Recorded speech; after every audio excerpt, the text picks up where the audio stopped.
Salut, aujourd'hui je vous teste un tabac manufacturé sous la pluie, l'Amphora Black Cavendish, alors qui est pas un full Black Cavendish, qui est un Black Cavendish mélangé avec du Virginia, du Burley, de l'Oriental, et je crois que c'est tout, c'est déjà pas mal. Je le fume dans la Seta. À l'odeur il a l'air très sympa. Très sympa, sucré, caramélisé. Et je viens de le remplir.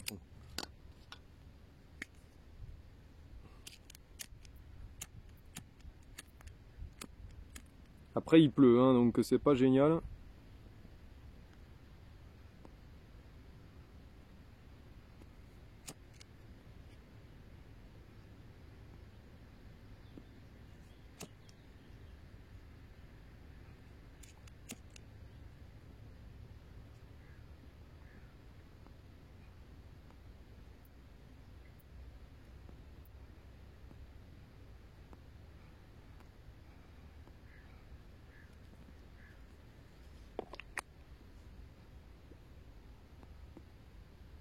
Ce qui est bien avec celui-là, c'est que vous pouvez remplir d'essence carrément le fond du Zippo et puis le remettre par-dessus.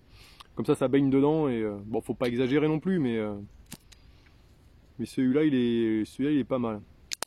Je vous avais fait une vidéo là pour recycler vos vieux Zippo. En revanche, celui-là, à chaque fois que je le remplis, il se vide très vite et alors même une fois rempli, c'est vraiment d'ailleurs un problème de mèche peut-être, je sais pas, parce que là il est rempli, hein, même la mèche est humide. Alors on va le laisser un peu reposer.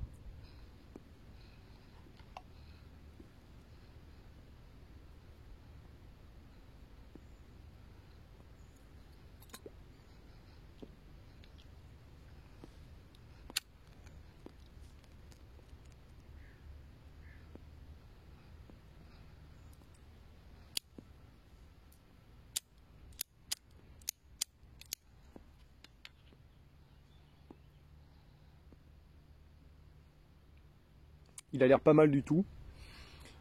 Alors bon, il triche, hein, parce que c'est pas un full Black Cavendish, il rajoute pas mal de trucs. Alors je dis il triche parce que pour moi, c'est vrai que le full Black Cavendish, ça a toujours un peu plus de saveur, je trouve que...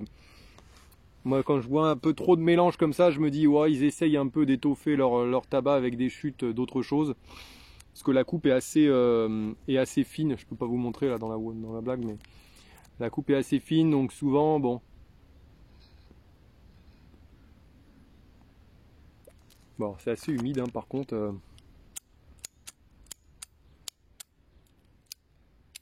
Alors, il veut toujours pas, lui.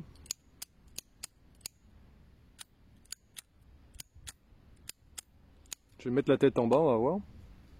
Putain, je l'ai rempli à fond, quoi. Parce que celui-là, il a tendance à, en revanche, à s'éteindre dès qu'on le bascule un peu trop.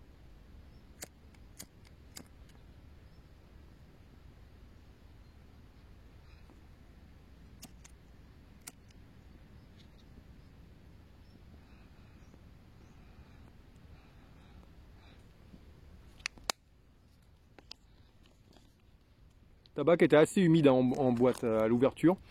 Il était bien scellé, mais il était assez humide. L'odeur était vraiment pas mal.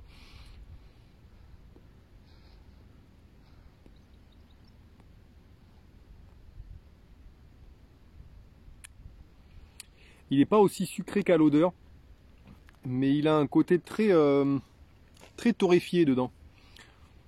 Pas chocolat comme l'Amphora Full Aroma, mais...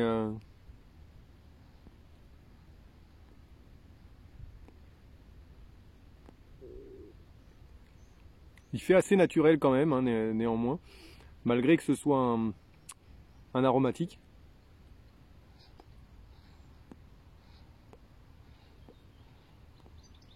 Un tabac, je pense qu'il doit se trouver pas trop difficilement. Bon, c'est une spéciale réserve, alors forcément comparé à du full aroma que vous allez trouver beaucoup plus facilement. Mais il a été fait pour les connaisseurs. Et en tout petit, là, on voit The Connoisseur's Choice. Donc, est-ce qu'il va détrôner le Connoisseur's Choice? Je pense pas. À vue de nez, là, mais...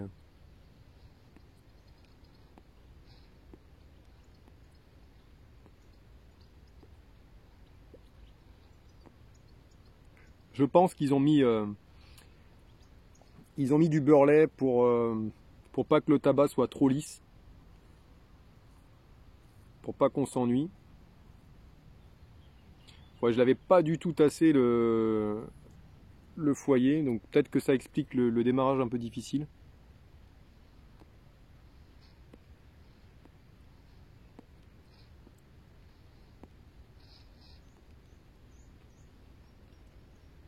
Il est assez sec et en revanche je trouve qu'on n'a pas énormément d'arômes en bouche par rapport à ce qui nous amène au nez.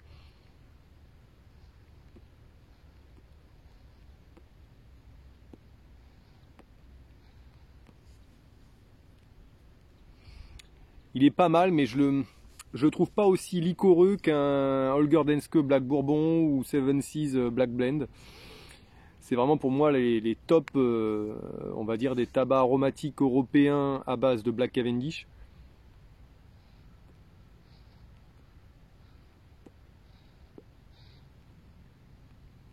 Fumée assez épaisse. Il y a un petit côté piquant, je ne sais pas si c'est les orientaux. Alors j'ai une petite pluie fine là, j'espère que ça va pas durer. Gros foyer quand même, hein, dans la pipe Ceta, donc je pense que j'aurai vraiment tous les arômes.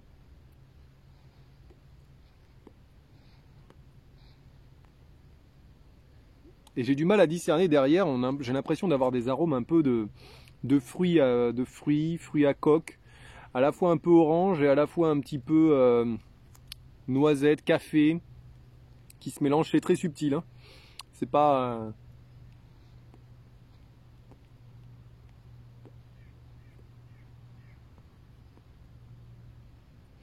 En tout cas, je trouve que c'est un bon tabac de fin de repas, qui a un petit côté un peu café comme ça, qui est peut-être amené par le beurre-lait. Faudrait voir. Le mélange beurre-lait orientaux, peut-être que ça amène un petit côté comme ça, café, et un peu fort, mine de rien, derrière. Je vais pas vous dire que j'ai l'impression de fumer du Saint-Claude full beurre-lait, enfin, pas loin. Mais il y a un petit côté comme ça, mélange de Black Cavendish avec du gris, avec un tabac un peu brun, quoi, avec.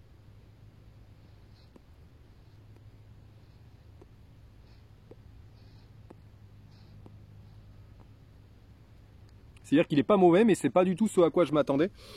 Je m'attendais à quelque chose un peu comme le Seven Seas Black Blend, par exemple, qui est très sucré, très peut-être un petit peu ennuyeux parce qu'il va pas être, il va pas avoir beaucoup de corps, mais très sucré par contre. Et là, pas trop. Et pourtant au nez, ça avait l'air d'être caramel, vanille un peu. Et là, je les ai pas. Alors après, il m'est arrivé un truc ce matin.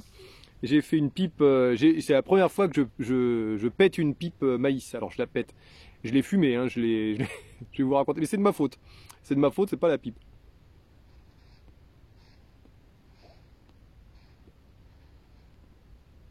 Je voulais finir un petit échantillon que j'avais mélangé, j'en avais parlé sur une vidéo là. Le même échantillon que j'avais fumé. Et la fois d'avant, la fin de la pipe était pas terrible. C'était un peu charbonneux et tout.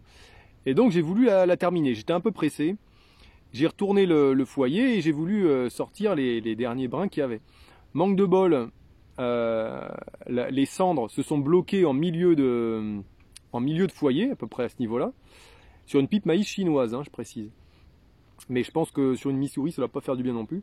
Et du coup, le bouchon de cendre s'est bloqué en milieu de foyer et a commencé à faire cramer le bord du foyer. Ça a commencé à noircir.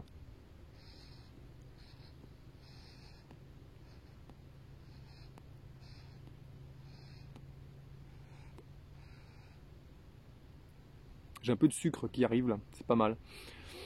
Et je vous finis mon histoire. Et donc du coup, bon, c'était léger, on voyait que c'était un petit peu noirci. Je me suis dit bon, je l'ai reprise pour fumer aujourd'hui. Et au fil du fumage, quand je suis arrivé à l'endroit de la noirceur là, tu vois, presque à la fin, j'ai commencé à avoir un goût très charbonneux, très fumé quoi. Ça sentait vraiment le cramé.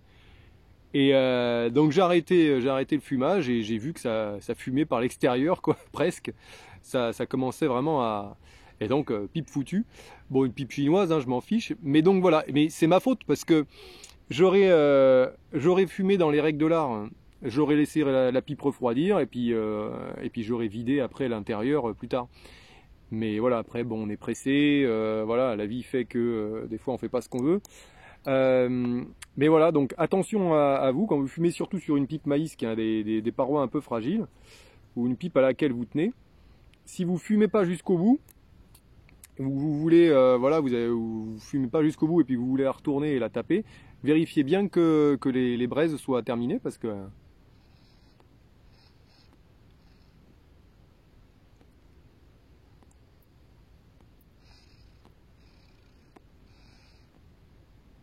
même sur une pipe en bruyère, à mon avis, ça doit pas lui faire du bien, ça doit attaquer, ça doit réattaquer la paroi en revenant qui vient de chauffer, donc effectivement, ça doit vraiment pas faire du bien, quoi.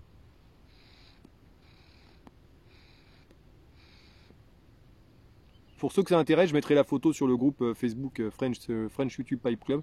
Je l'ai pas prise là, elle n'est pas avec moi. Mais voilà. Alors une technique aussi pour le glougloutage qui marche très très bien, c'est de pencher la pipe tout simplement. L'humidité va revenir sous le foyer et quand je fais ça, dès que ça commence un peu à glouglouter comme là, hop, je la penche et c'est nickel.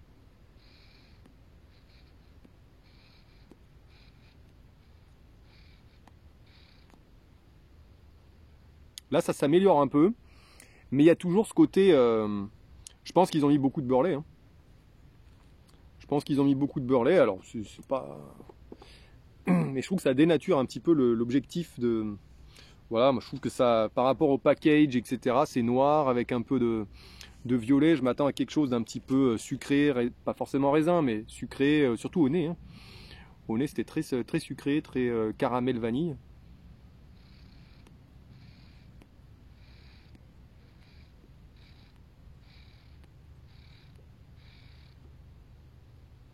Et c'est un bon tabac, hein. C'est un bon tabac. Je pense que je le préfère à l'Amphora Full Aroma, parce qu'il est plus un peu dans mes goûts. Mais il est un tout petit peu plus fort, je trouve. Légèrement plus fort que le Full Aroma. Full Aroma, le seul truc, c'est que c'est un peu arôme chocolat, que moi je suis pas fan, mais...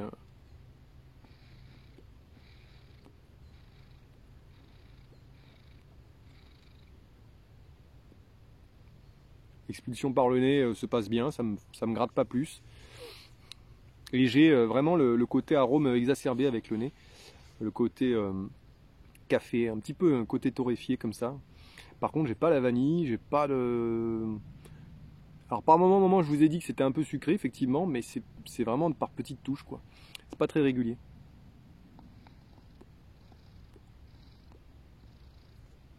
Je vous montre mon astuce pour remplir les briquets.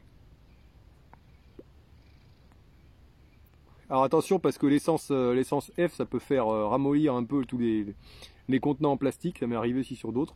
Mais j'avais ça pour arroser que je ne me servais pas. Et en faisant des toutes petites pressions vraiment légères, ben, je remplis les briquets. Alors après l'essence F, voilà, des fois j'ai des problèmes d'allumage et tout, mais dans l'ensemble, celui-là par contre, je pense que c'est un autre problème qui doit venir de la mèche, je pense. Et l'autre, je ne l'ai pas rempli. Hein.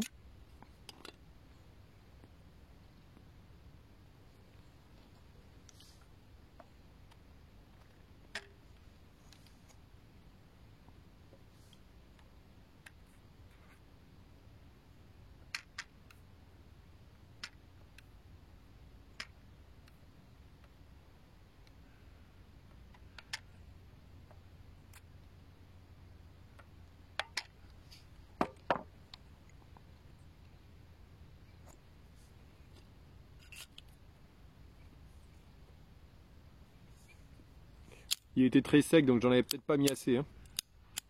Peut-être ça aussi, hein. Je vais le laisser un peu encore. Bizarre, hein.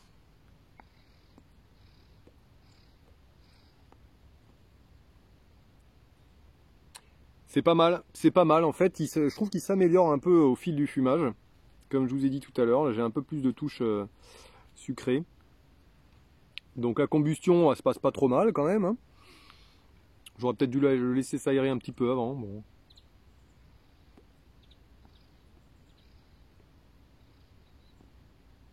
pour ceux qui ont quand même du mal avec le Black Cavendish, qui n'osent pas trop y aller à fond, celui-là vous pouvez y aller. Hein. Enfin moi je le trouve vraiment pas du tout écœurant. Le Black Cavendish on le sent mais ça reste assez léger. Donc moi ça me perturberait pas trop, même si je suis pas un habitué du Black Cavendish.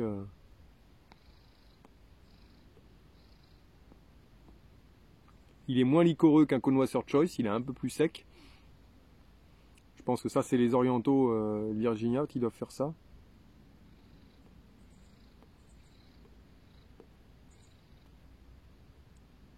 Il fait une fumée bien épaisse, assez lourde, donc ça c'est pas mal du tout. Pas mal du tout. Ouais, c'est un bon...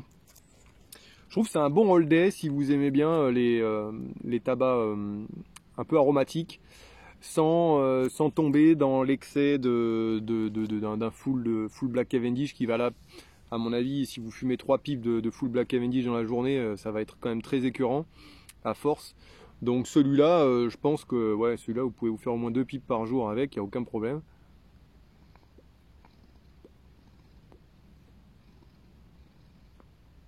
Le glougloutement revient alors qu'il était parti tout à l'heure, vous voyez, ça varie. Bon après c'est une pipe qui a tendance à pas mal glouglouter aussi, hein. Mais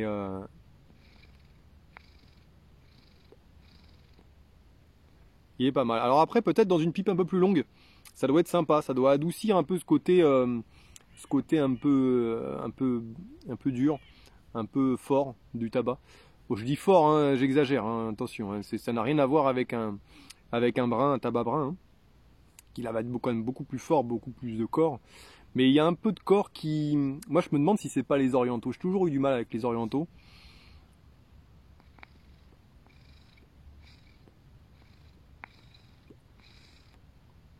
Pas beaucoup de vent, donc la fumée on la voit bien, ça c'est agréable. Non, c'est un bon tabac. Honnêtement, en Fora, de ce que j'ai pu voir, alors j'aimerais bien essayer la gamme du Full Virginia d'Amphora. Me tente bien. Il y avait un Kentucky aussi, je crois. Ah, il y a du Kentucky aussi dedans. C'est peut-être le Kentucky qui me pique un peu. C'est un tabac qui est un peu sec quand je le fumais aussi là. Donc voilà. Moi voilà. Le défaut, c'est qu'il y a un peu trop de tabac là-dedans, de tabac différents dedans. J'aurais préféré juste Black Cavendish et puis quoi, un tout petit peu de Burley, hein, pourquoi pas. Mais ouais, là, je sais pas pourquoi. Ils ont mis des orientaux, du Virginia. Bon, moi, voilà, j'ai pas confiance quand on me met trop d'informations dans un tabac. C'est le seul truc. C'est le seul truc qui m'embête un petit peu, c'est que voilà, on se perd un peu dans le mélange. Mais en tout cas, en rendu, on a bien un côté café, on a bien le côté ouais, torréfié café. Au début, j'avais un peu de fruits. Je ne saurais pas trop quoi en penser de ça.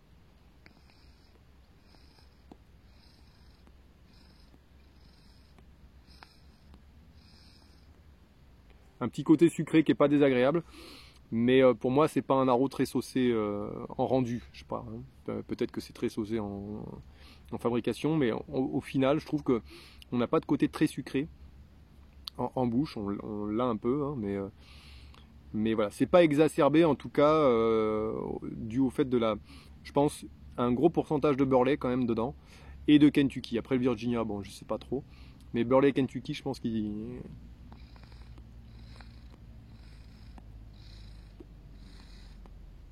Et les orientaux, j'ai jamais bien ressenti les orientaux dans n'importe quel tabac, donc je pourrais pas trop vous dire le pourcentage orientaux. Il y avait un petit côté piquant au départ, je me demande si c'était pas ça. Mais voilà, je vais pas faire trop long. Ça m'a fait plaisir de vous refaire une vidéo. Là, j'étais bien motivé malgré le temps. Puis c'est ma deuxième pipe de la journée, alors que d'habitude j'en fume pas avant. Donc voilà. J'espère que ça ne va pas parasiter le test, parce que le côté très charbonneux que j'ai eu avec la maïs a pu peut-être m'embêter pour goûter ce tabac. Ça, il faudra que je le reteste un autre jour. Je vous dis à très bientôt pour de prochaines aventures.